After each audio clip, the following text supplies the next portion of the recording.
Hello and welcome to This Week on Q. I'm Derek Lambert, and here are 3 things you need to know. Right when you think the market for smartwatches is innovative enough, check this out. A smartwatch that is completely powered by your body heat. That's right, the new Power Watch by Matrix Industries uses thermoelectrics, which converts temperature differences into electricity. The Power Watch has the basics of fitness trackers like step counters, but it also tells you how many watts of power you've generated throughout the day.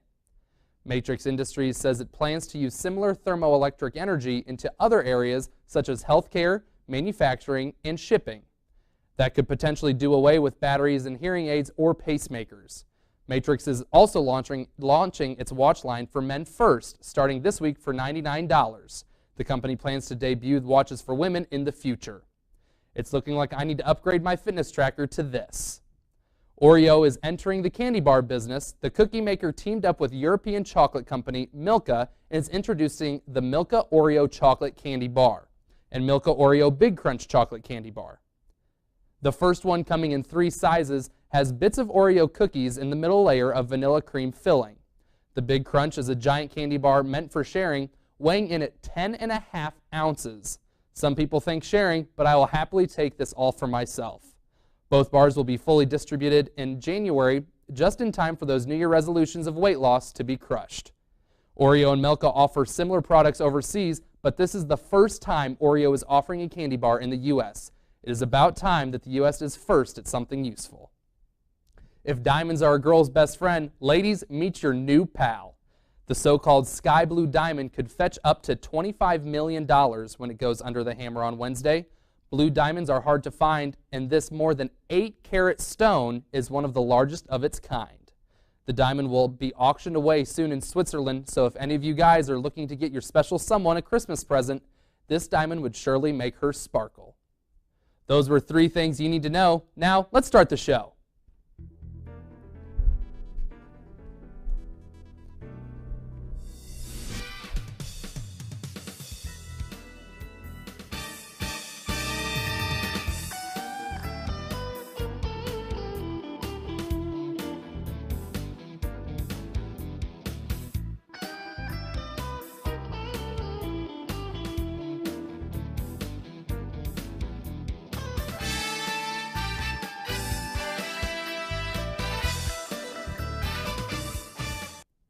It has been perhaps the wildest election week in the history of the country, ending with Donald Trump as our presidential-elect. Now looking forward, in his first press conference since the election, President Obama gave more detail into his first meeting last week with President-elect Donald Trump and why he feels hopeful about America's future. CNN's Mary Maloney has more. 4 days after he sat down with President-elect Donald Trump, President Obama divulged more about their closed-door 90-minute discussion and encouraged Americans to give Trump a chance. This amidst tensions rippling through the country post-election. I think he's sincere in wanting to be a successful president and moving this country forward. President Obama also addressed the fears some have regarding what a Trump presidency might look like for certain minority and religious groups after a very tense and divisive campaign. I have been encouraged by his statements on election night about the need for unity and his interest in being the president for all people. Another piece of advice from one president to another. It's really important to try to send some signals of unity and to reach out to minority groups or women or others that were concerned about the tenor of the campaign. And that's something President-elect Trump started to do Sunday night during his first TV interview since the election by disavowing his supporters allegedly harassing minorities. I would say don't do it. That's terrible, because I'm going to bring this country together. They're harassing Latinos, Muslims. I am so saddened to hear that, and I say stop it if it helps. I will say this, and I'll say it right to the camera, stop it. I'm Mary Maloney reporting. Much of the country is still in shock after Donald Trump's historic upset of Hillary Clinton. I took to campus to hear what the Quincy University students thought about this year's election. Take a look. I think it went well. I realized there was a lot of hate against, Trump, and everyone saying how he wouldn't get in, and then he did get in. So to me, that's really awesome, and I'm glad that we got someone as a successful business person to be in to run this country.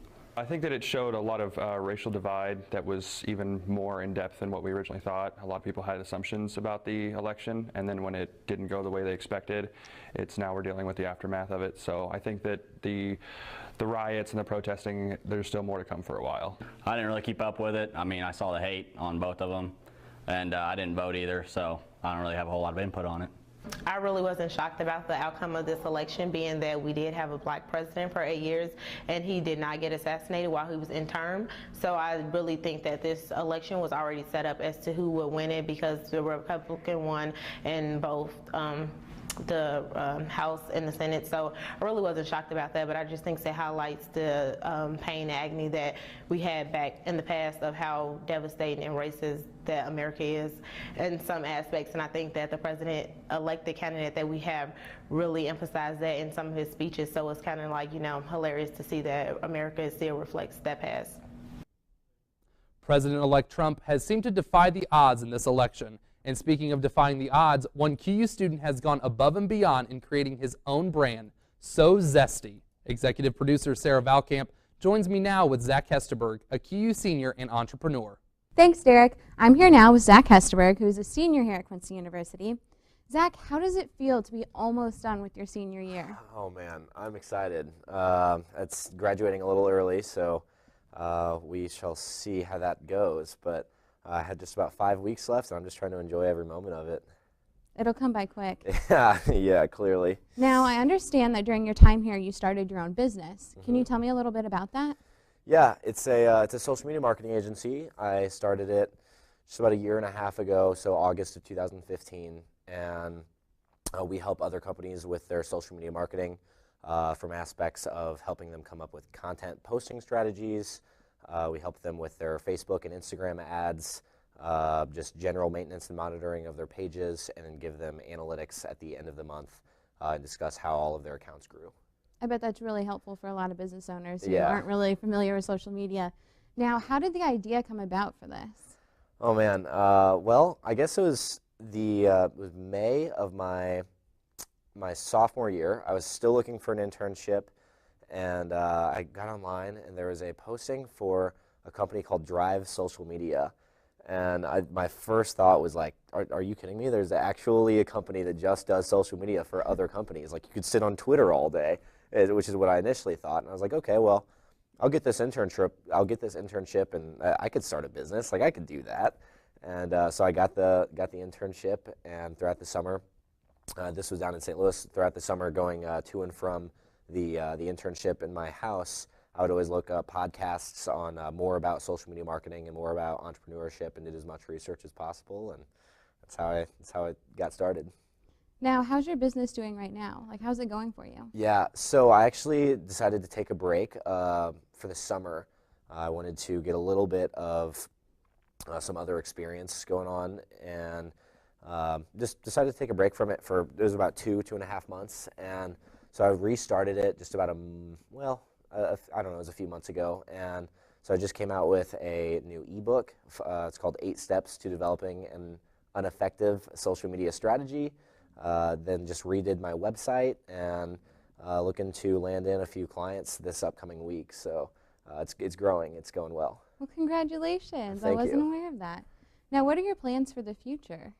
Entrepreneurship is the plan. Whenever I graduate, I'll go back down to St. Louis. So that's where home is. And I'll keep trying to grow this business as big as I can. I'm going to try to go for a multifaceted point of view. So I'm going to try to have income from speaking engagements and running social media workshops, or going into classes and speaking to them. I've done that a few times, but I would like to make it a little bit more of a consistent revenue stream, and then also keep with the consulting and the coaching, and then keep going with the full service agency. And I'll also probably come up with a social media marketing online course that I'll also sell through my site. So those will be the income streams that I foresee in the future. But if there's anything I've learned in the past 1.5 years, is that no matter how big your plans are, I mean, things get changed, and you just got to roll with the flow. So we'll see what happens with that. I'm sure you'll do big things. Thank you. I appreciate that. Well, thank you for coming on the show today. Thank we you wish for you having me. the best of luck and congratulations so far. Back to you, Derek. If you find enjoyment and laughter in looking up Joe Biden memes, because I know I cannot stop watching them, our next story is for you. Coming up right after the break. It isn't a building. It isn't an arena or field. It isn't a classroom. It's a friendship. It's the bonds you form. It's an opportunity. It's the experience. It's a cute thing. Schedule your visit today. Welcome back. Since Donald Trump has been elected president, social media has had its fun with it. CNN's Janine Moose reports. It was as if President Obama was trying to wrap his lips around the name.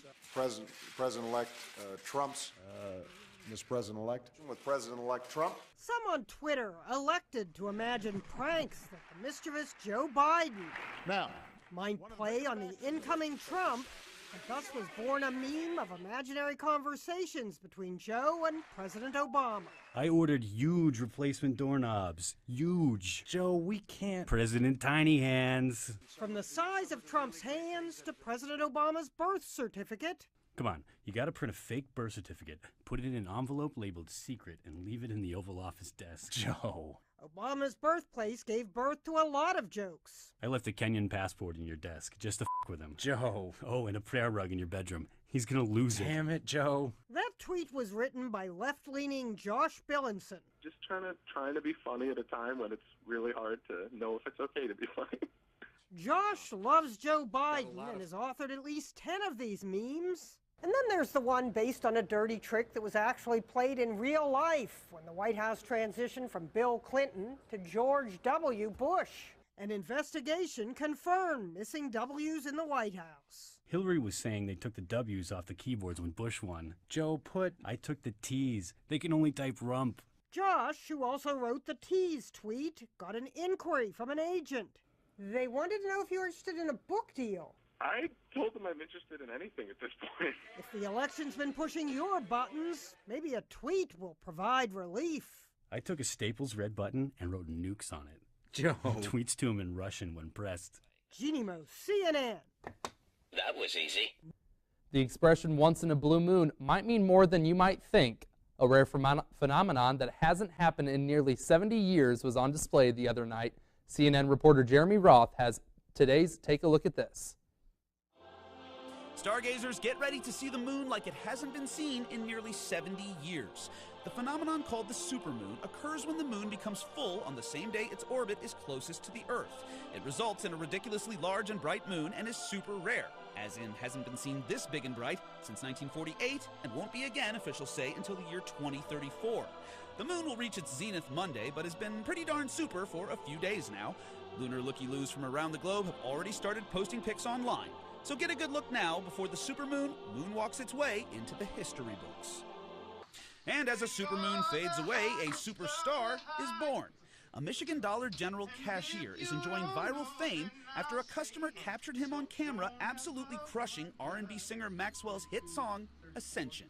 So tell me how long it's gonna take until you speak, babe. 'Cause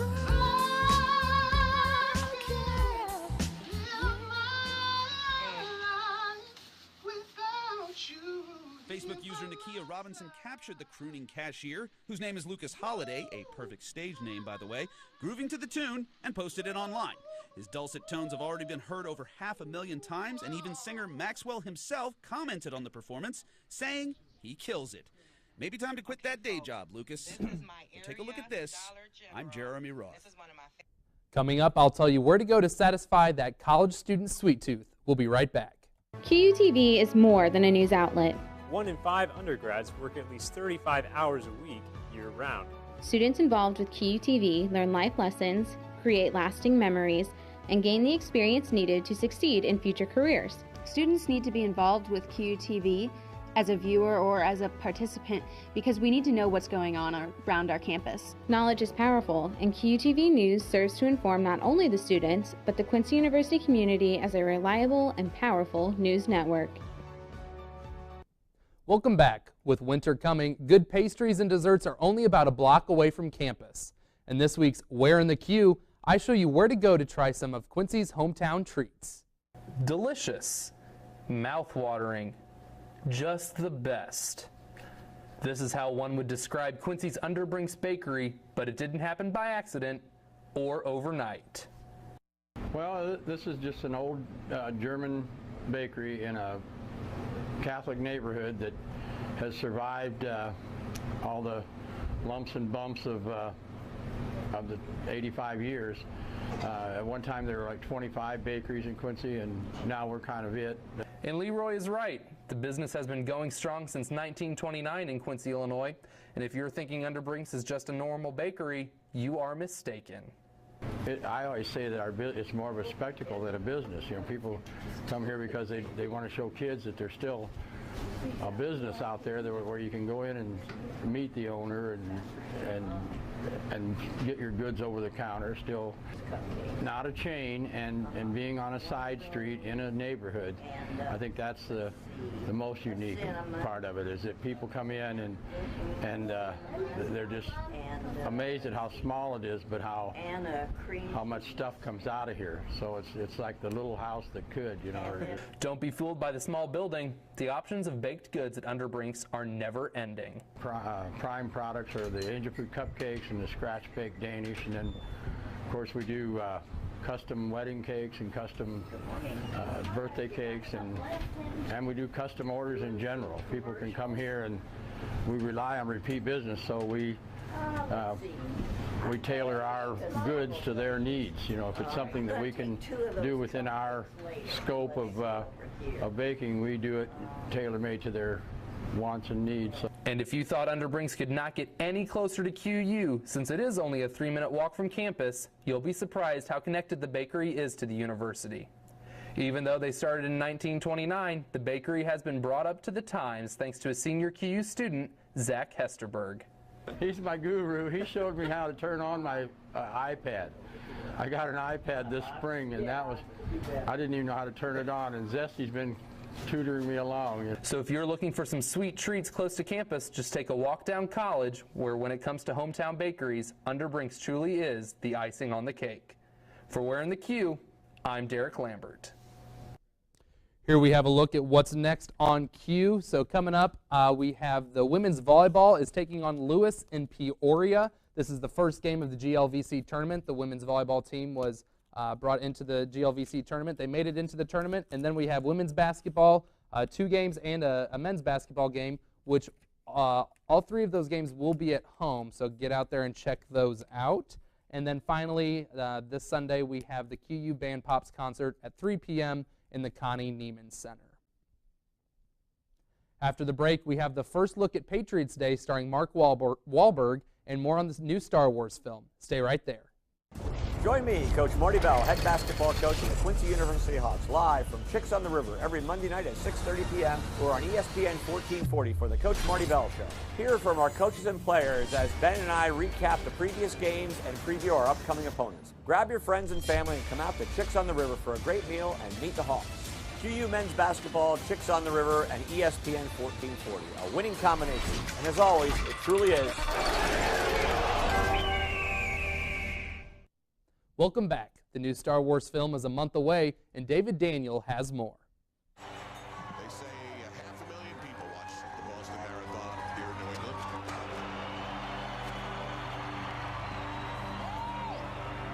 Hey, you behaving yourself? Here's your first look at the Boston Marathon bombing drama, Patriots Day. It's the latest real-life action drama teaming Mark Wahlberg with director Peter Berg after Lone Survivor and Deepwater Horizon. Michelle Monaghan, John Goodman, Kevin Bacon, and J.K. Simmons co-star. Patriots Day opens December 21st. The work is just starting, but it's incredibly exciting. J.J. Abrams is headed to Broadway. The Star Wars and Star Trek director is producing his first Broadway show, a British import with an unlikely title, The Play That Goes Wrong. It's a comedy about an amateur drama company struggling to put on a show. Previews begin March 9th. Harry Potter fans get to return to J.K. Rowling's Wizarding World this Friday, so it's no surprise the popular author's Fantastic Beasts and Where to Find Them is dominating online buzz. Media measurement firm ComScore says the film was the subject of 98,000 social media conversations last week. Rogue One, a Star Wars story, which generated more than 68,000 new conversations, doesn't open for a month. But hey, it's Star Wars. In Hollywood, I'm David Daniel. That's it for this week's show. Thanks for joining us. We'll see you next week for more news that you need to know. For This Week on Q, I'm Derek Lambert.